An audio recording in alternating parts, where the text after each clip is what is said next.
what are some specific ways in which you're going to engender that goal? So it's a good question. I would really only speak about what I do in a classroom, and I try and reflect on this as a teacher and think about the experiences I had as a student that made a difference to me. And I sometimes even explicitly tell my students, you know, I'm hoping obviously that you would leave this class with a certain set of knowledge and a certain set of skills, right? And that's part of the agreement, right? They obviously ought to leave with some different content in their brains, and they ought to have, you know, some greater skills of thinking or communicating or writing, and so that's part of the deal.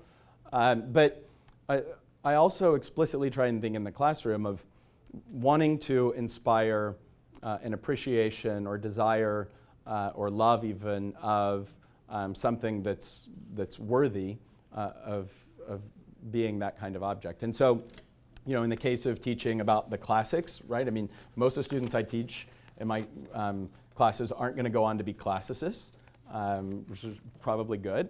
But at the same time, I hope that they leave that class with a sense of wonder and awe for the antiquity of these conversations, right? I mean, every human being has questions about the meaning of life, and to be able to leave a class with a kind of respect for the fact that we have thousands of years of the transcript of this conversation about the purpose of it all is actually, to me, more valuable than whether they, you know to avoid the passive voice, which that matters. I mean, we work on that.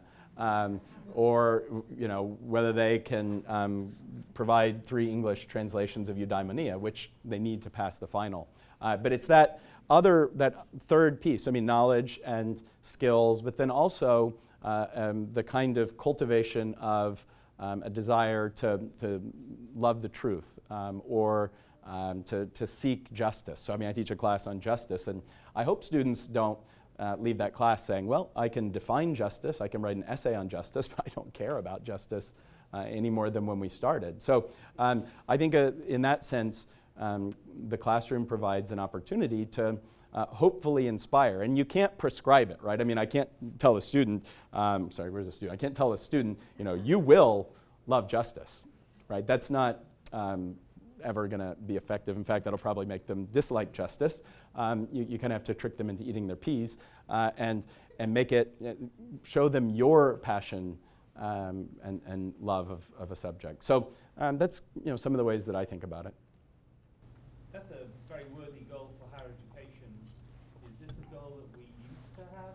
Then we as North America, Yeah. European, global, and if we did we lose it? Are we getting it back? Something about, has this always been one of the potential goals? You know, Lee, you may be the only questioner, but you're a very good one.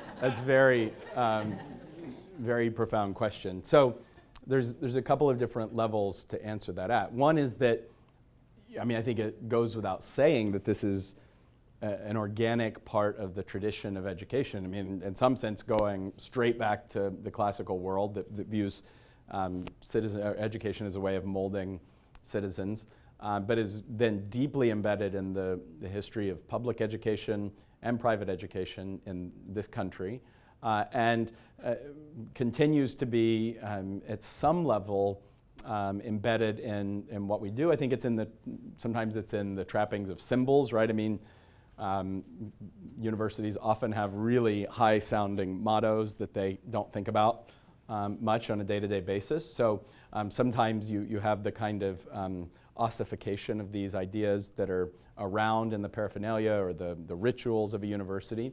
But I think it's still embedded in the practice of universities. It's there in convocation and graduation speeches, which again are the kind of, you know, reminders of the high purposes of education.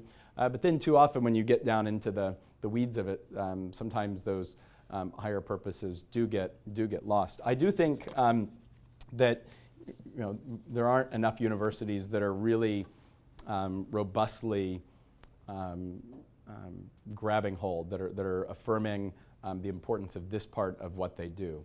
And I think deep down there's still a healthy respect for thinking about this part of education, but it doesn't find its way into expression very often or very powerfully. And I think there are a lot of reasons for that. To be cynical, I think some people would say, well, questions about that are very difficult in a pluralist, secular institution like we are. And so it's just easier not to even talk about it.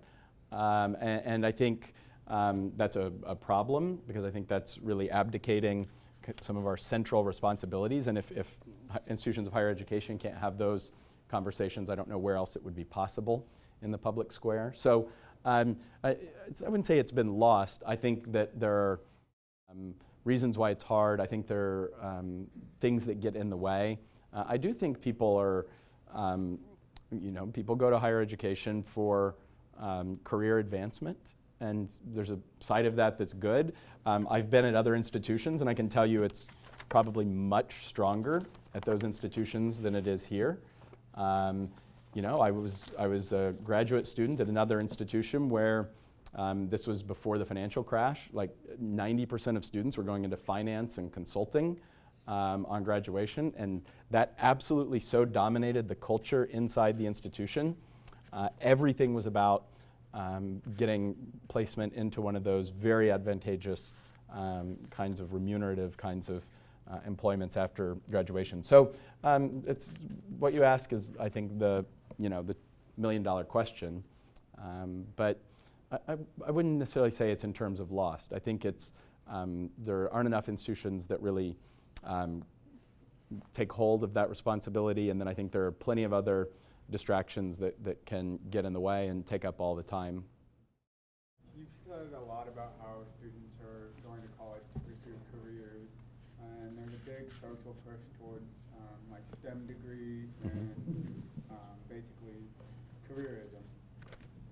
Where do you see the opportunity to reinstill some of the sense of philosophy and, I guess, asking the bigger questions into those types of fields to help create the training for the Republic? Great, and so I meant to go in this direction too. And one of the ways in which the possibilities of a really robust and vibrant civic education are embedded in the university is through the general education curriculum. And I think, again, some of the pieces are in place. It's a matter of doing it well. But at OU, every student takes 43 hours, I think, is the absolute minimum you can get by with at OU. 43 hours, a third of the curriculum isn't discipline specific. And it doesn't have to be STEM. I mean, you can be careerist in business, you can be careerist in classics. But that third of the curriculum that is general is specifically meant to help students to find what their loves are, and to help prepare students to be part of a civic conversation. I mean, it's the reason why a dance major has to take natural science courses is specifically so that they have the kind of experience that helps them grow and develop both individually as a thinker, as a human being, but also as citizens, right? To be, obviously in our world, it's dominated by technology, and science is so fundamental that even the natural science requirement is a kind of civic literacy to function as a citizen in the public square. So those general education requirements that also specifically include, of course, fine arts, humanities, social sciences, ought to be the most important place within the curriculum of a higher education, where students are getting the kind of broad education that does prepare them to flourish and to be good citizens. So that's just one way in which, and it's a pretty significant one, right? I mean, a third of a student's education isn't technical or narrow, and of course it ends up being more than that, right? I mean, how many students at this university take their electives, not within their discipline, but are taking extra courses in fine arts or humanities. So there's a lot of it that does happen. Okay, I had a question. You said that we are obviously in a pluralistic society at present, and even your presentation of polis is at different levels. And if we've got local, if we've got state, if we've got national, university, world, how do we go about as an institution forging what is virtue or what is virtuous when we now have more different inputs as to what is virtuous, and a lot of those are competing?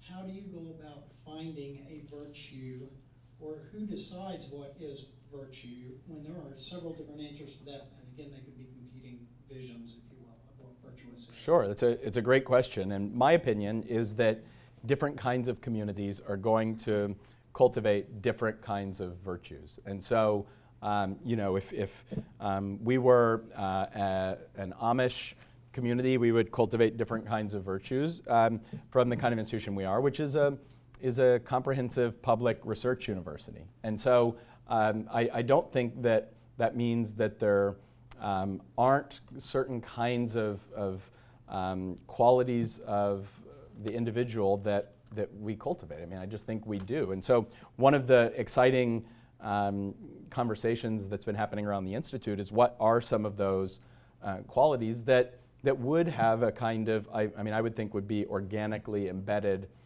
in the very nature of the kind of community that a public university is. And so there's been a lot of conversation within the groups about different kinds of intellectual virtues like love of learning, intellectual humility, wisdom, civic virtues like compassion and courage and justice, and individual executive virtues like honesty, like perseverance. And so those are, I think, not to say that they would be non-controversial or incontestable, but I think that they would be command broad respect because they are integrated into our community. And so, you know, if I have a colleague who's teaching students, and I know that I'm later going to have those students, I mean, I expect that that